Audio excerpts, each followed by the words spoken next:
अगं सारिका, इकडे कुठे गेलतीस ग? अहो पोराला शाळेत सोडायला गेलते. कुठल्या शाळेत घातलीस ग? अहो इथं आपल्या सरकारी शाळेतच आहे. अगं बाई, मराठी शाळेत घातलीस तू? मी आमच्या नातीला इंग्लिश मिडियमला घातलं. तुम्ही दोघं एवढं मिळवत असताना कशाला ग मराठी शाळेत घातल्यास? कमवण्याचा आणि पोरांच्या शिक्षणाचा काय संबंध? अगं खाऊन गांडीला हात पुसण्यापेक्षा मुलांच्या शिक्षणावर खर्च करा ग. पोरं आपलं भविष्य असतात ग सारिका. नाही, तुम्ही बोलताय ते पटतंय मला, पण असं कुठं सांगितलंय की पोराला इंटरनॅशनलला किंवा त्या इंग्लिश मिडियमला घातलं आणि ढिगाने खर्च केला म्हणजेच आपण पोरावर लय प्रेम करतोय किंवा आपण पालक म्हणून बेस्ट आहे, असं काय नाहीये काकू.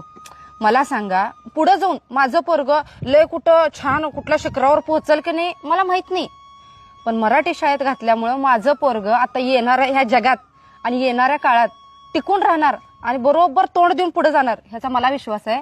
कारण माझं पोरग त्या शाळेत जाते ज्या शाळेत मी, माझा नवरा, माझा भाऊ, आपण सगळे शिकून पुढे आलोय.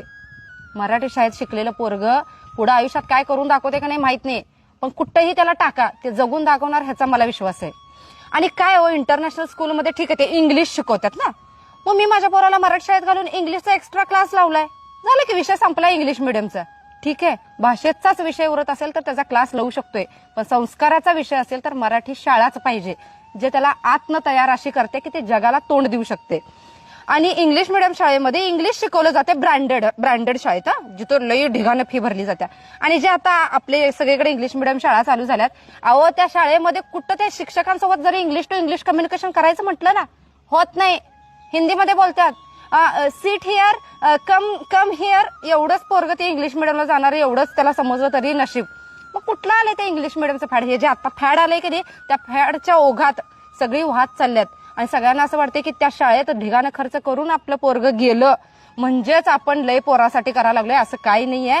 ह्या आता जे चालू आहे ना, त्याच्यामध्ये आपलं स्टेटस टिकून ठेवण्यासाठी आम्ही 60,000 भरतोय, आम्ही 70,000 भरतोय, आम्ही 1,00,000 भरतोय, हे फक्त स्टेटस मेंटेन करण्यासाठी त्या पोराला तेवढ्या शाळेत घालतात.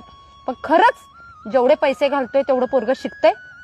बरं शिकलं, पण तिथं जाऊन जे कम्पेअर करते त्याच्यानुसार आपल्याला रिस्पेक्ट देते? पुढे जाऊन त्यांच्या तुलनेत आपण पोराला तेवढ्या सगळ्या फॅसिलिटीज देऊ शकतोय? ह्या सगळ्या प्रश्नांचा जर विचार केला ना, तर मी माझ्या पोराला विचार करूनच साध्या शाळेत घातले. मग जग काही म्हणू दे, आम्ही खाऊन काय करतोय, आम्ही उधळतोय, काही म्हणू दे, मला फरक पडत नाही. मला माहितीये माझं पोरग जिथं शिकतंय तिथं बेस्ट शिकतंय.